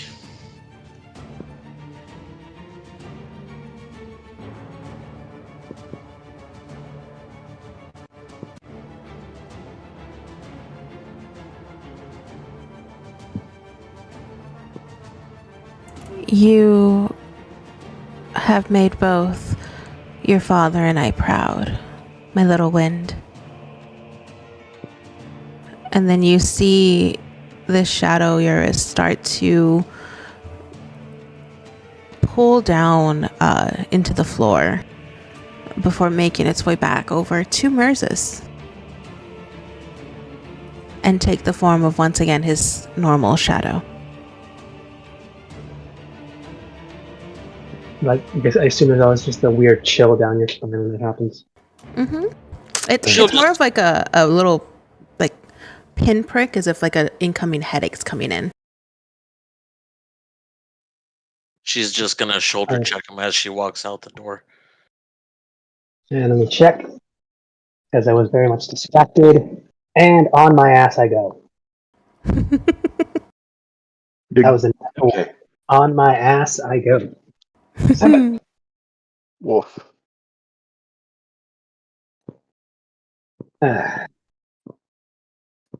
gotta admit, I'm a little disappointed. I know Centurion would have knocked me out the house. Ooh, Centurion was there? That would have been interesting. Oh yeah, no, I 100% believe he would have punched out the house. Probably, yeah. Well, you know what? I think Centurion remembers a little bit more now, if you will. So we'll see, because he's had quite the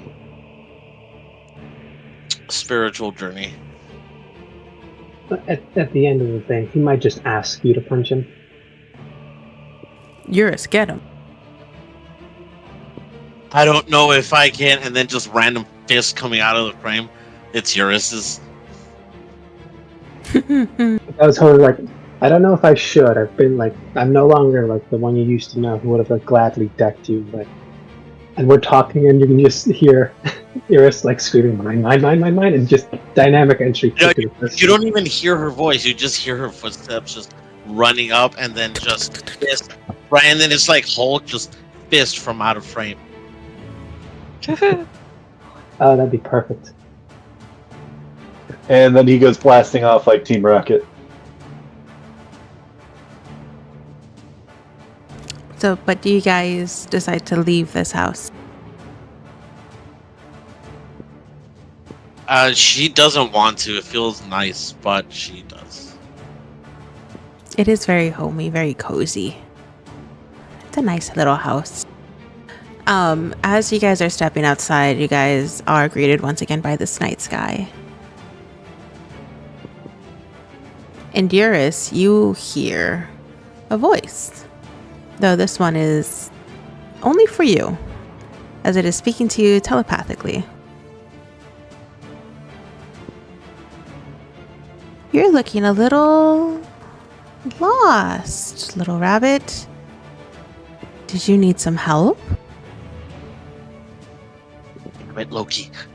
And you see appear from the shadows almost your cat that has been gone for quite some time. Ah. Been a while. She puts her hand out and lets him kind of like curl around and warp around her body before, where the hell have you been? This is a promotional support animal, so hard petting right now.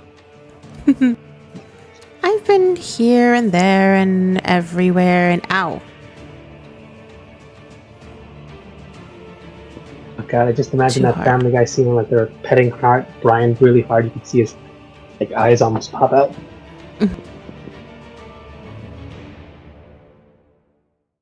But I thought you guys had a mission. What are you guys doing wandering around here?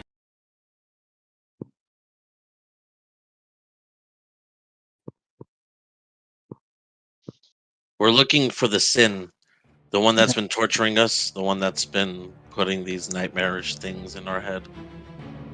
Where have you been? Sent out a challenge and all that. Oh. How come you don't just use the key? That's what that other guy did.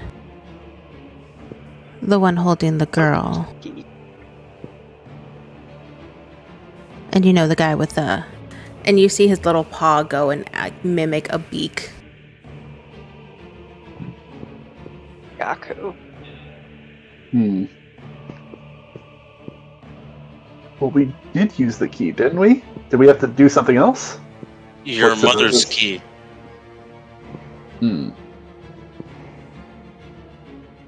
If you guys want to try it, sure. I'll take out my mother's key. No, you have my mother's key. I take out my own key and I just, once again, try and open the door. Merz, as you thrust your key out into nothing, you do feel it as if it is entered into this keyhole. And as you turn to unlock it, this door appears. And you guys find yourself in what appears to be a very underground area of your manor. Though this is now filled with the remaining carcass of flesh and blood all around you. And you see standing before you the towering figure of Gluttony. Oh. Well, we arrived. So we were Next time on my Dragon key Ball. to get in, and then my mom's key to get out.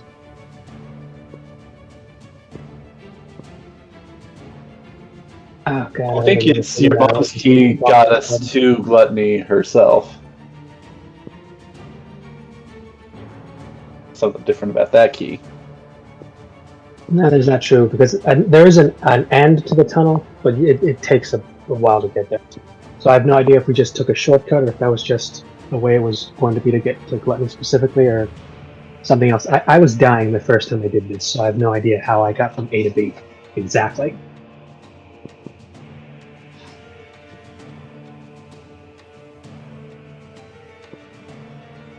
Anybody else got just a black screen?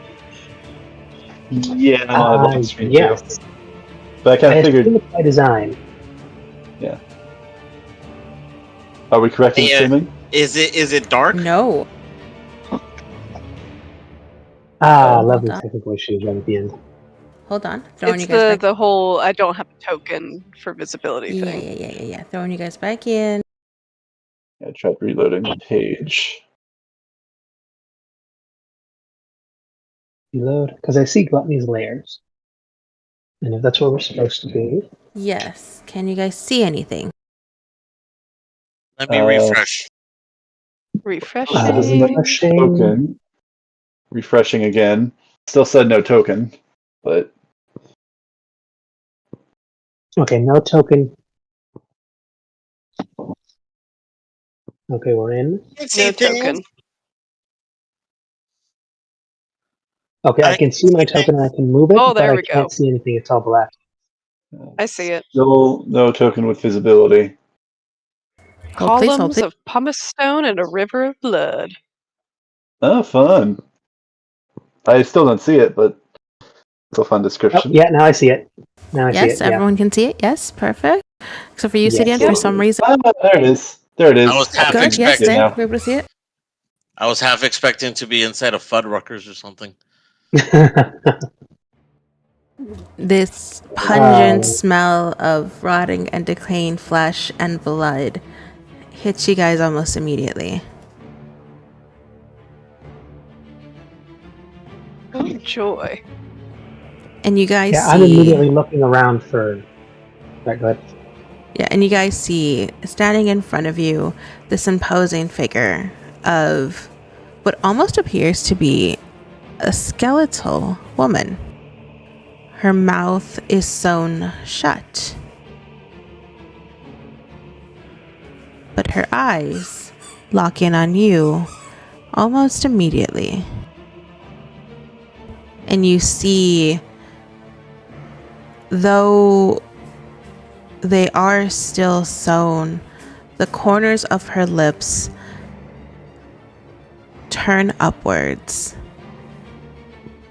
in a very excited grin. And that is where we will leave this session today. Ooh, I feel under-equipped. I feel so angry because the first thing he's doing is looking around for Nat, and this place looks empty. So that's good. Extra. Oof. Yeah.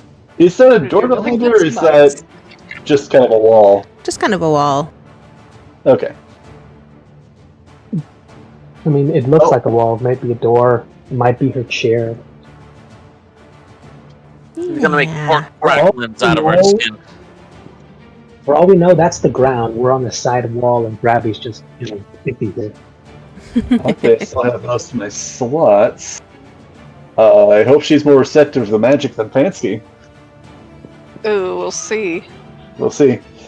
You Let's hope see. it's Thematically, what would defeat her most? Well, Defeat this depends. hunger. Well, this depends on what kind of hunger, because there are different kinds of hunger. And knowing Crystal, she's gonna fuck with us, and it's not gonna be like the regular eat hunger. Well, I'm gonna. I think it is. 'Cause, I mean, I read her. I remember reading her lore. Did you guys read her lore? Yeah. Someone read my lore. Yeah, and I'm doing something that's going to be very, very probably ill-advised if they don't do it first. I'm aiming for her mouth because my internal thinking is attack from the inside. Well, Okay. Yeah, we'll see. I don't know if that's a good idea, considering I think it's literally described as a void. I think it's like pretty much an extra dimensional space. Anyone have an extra bag of holding? Yeah, Bag of holding. Yeah, because wouldn't is it? What I wonder if it will work the same, like two black holes finally meeting. Yeah, and unfortunately, she just popped into a plane away from us. I really wanted to try that, but then I went down. I substituted some of my artificer levels for wizard levels, so I don't have that anymore. I could have made it if we had downtime, but we didn't have downtime. We had plenty of downtime. When? Well, not between now and whenever. Now and when I that night we had when we were going to go fight Bansky. Sidian was busy with other things that night. Last night? The one where I had the talk with Fruta? I had a talk with Nat too, but I still had time to get shit done. Yeah, but he has he barely even got to first base. You've probably gone all the way with that. Like, things are different. It's a different kind of relationship. And, how long do you think it takes to make a bag of holding? I don't know. I'm not the artificer. I don't know. How good are you at crocheting enchantments? Honestly, I don't know offhand how long it I just heard Crystal out loud in the other room. I just pictured Sidian crochet in a bag of holding, and I thought it was an adorable mental image. Wait, and he looks like Mother Bastina with his glasses on his nose. Adorable. I just imagine if he can crochet that, and then say okay, these crochets also work great as shanks. Yeah. True. These crochet needles, also a gun. Considering and into a spear. Considering his philosophy about cooking, I could see him also being good at crocheting stuff. It's not that hard if you just, understand and follow the directions. I can imagine him crocheting metal. What's that called? Chainmail to use for when he was building Onyx, as a layer of protection. Oh God! As a side note, crochet would be awful as for chainmail, but continue. Having to crochet with metal wire would be tricky. Well, I mean, if you have steel wire and tungsten needles or crochet hooks, and they're long enough, the needle would do all the bending. Maybe, yeah.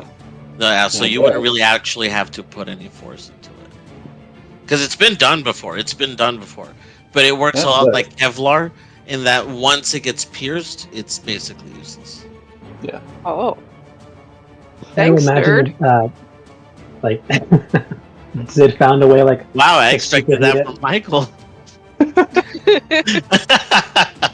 Oh, we're so glad. I'm kidding. Can we have that as like a speaker button or a little soundboard button? You can make one. Yeah. Then anytime any one of us is nerding out or you need to get our attention, just yell out nerd. Oh, I was gonna make one for like the Oscars speech. By the way, Crystal, you've shared your Roman Empire with me in Epic. I am very glad to say that Lady Hawk is now available in a way better format to watch on Amazon or Prime Video. You can also watch it for free on Tubi or on YouTube, free with ads. I didn't know you were sponsored by Jeff.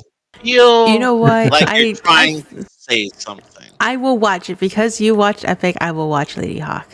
Oh my god! I get the impression that you're trying to suggest something to my wife. I would never suggest anything to your lovely wife. One question is Lady Hawk like? Is it like Hercules with what's his fucking name? I don't remember. It was a TV show, or like Xena. Oh. Is it like that? No, some people might argue that it has some elements of those, simply because it's a vintage movie. There is a certain level of camp, but I don't know. It's a very down to earth story for a fairy tale fantasy adventure until you get to the music. But I love blah. I just Can't be worse than Conan, so it's fine. No. I love Conan the Barbarian. Oh my gosh, that's gotta be. I love it top too. 5. I love it too, and I mean the Arnold one. I love it. Yeah. No, the first two Arnold. Yes, none other exists in my brain. I actually was a fan of the video game.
you